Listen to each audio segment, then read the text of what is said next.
বাংলা সাহিত্যের অন্যতম গোয়েন্দা চরিত্র, আমাদের পছন্দের প্রদোষ মিত্র। বুঝতে পারলেন না? ফেলুদার কথা বলছি। চলুন। শারদীয়ার শুভেচ্ছা জানিয়ে আজকের পর্বটি শুরু করছি। বলার অবকাশ রাখে না, আমি ঋতুপর্ণা, আর আমার একটি নতুন ব্লগে আপনাদের সবাইকে স্বাগত। চলুন আজকের পর্বটি শুরু করি। ব্লু লাইন মেট্রো ধরে আপনাকে পৌঁছতে হবে গিরিশ পার্ক মেট্রো স্টেশনে। সেখান থেকে কিছুটা হেঁটে অটো করে আপনাকে যেতে হবে কাশীবোস লেনে। অটো ভাড়া জনপ্রতি 10 টাকা। কলকাতার দুর্গাপুজো মানেই সারা কলকাতা সেজে ওঠে আলোতে আলোতে। আর কাশীবোস লেনে নেমে আপনাকে হেঁটে যেতে হবে মিনিট 10। আমাদের এই পর্বে গন্তব্য হল দর্জিপাড়া সার্বজনীন দুর্গোৎসব।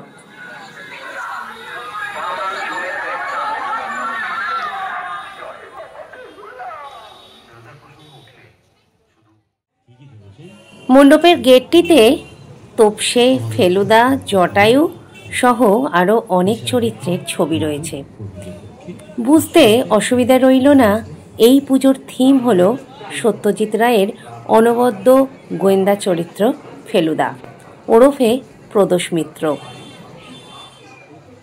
কম বেশি সকল বাঙালিরই প্রিয় চরিত্র ফেলুদা। বাঙালির প্রথম পছন্দের গোয়েন্দা চরিত্রগুলোর মধ্যে অন্যতম কিন্তু ফেলুদা। পুজো মণ্ডপের গেট থেকে মণ্ডপটি পর্যন্ত যেতে যেতে আপনি দেখতে পাবেন সত্যজিৎ রায়ের সৃষ্ট ফেলুদার বিভিন্ন চরিত্রকে। ফেলুদা বললেই আমাদের প্রথমেই মনে পড়ে সৌমিত্র চট্টোপাধ্যায়কে। তারও একটি বড় ছবি দেয়াল জুড়ে আঁকা হয়েছে। দেয়াল চিত্র দেখতে দেখতে মণ্ডপের সামনে চলে আসলাম। সেখানে রয়েছে সত্যজিৎ রায়ের একটা বড় ছবি। ভিতরে প্রবেশের পর আপনার মনে হবে আদি কলকাতার কোনো বাড়িতে চলে এসেছেন। মণ্ডপটি করা হয়েছে আদি কলকাতার পুরনো বাড়ির আদলে।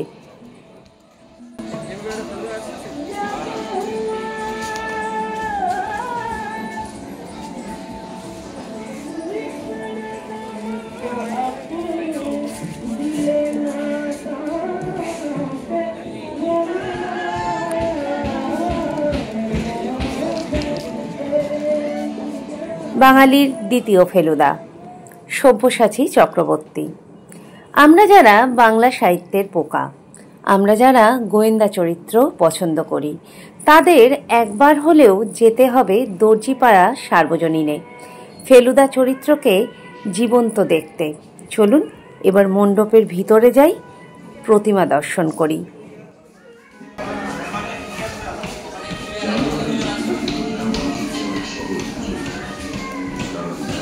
শিল্পী সোমনাথ দাসের ভাবনায় জীবন্ত হয়ে উঠেছে সমগ্র পূজা মণ্ডপটি। সহকারী শিল্পী ছিলেন বিশ্বজিৎ পাল এবং মাতৃরূপায়ণের দায়িত্বে ছিলেন অমর পাল।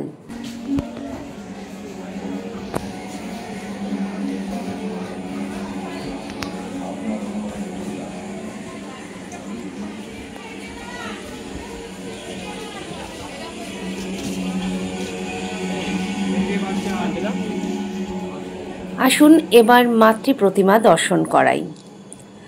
অভিনব এবং আধুনিক ছোঁয়া রয়েছে মায়ের মূর্তিতে।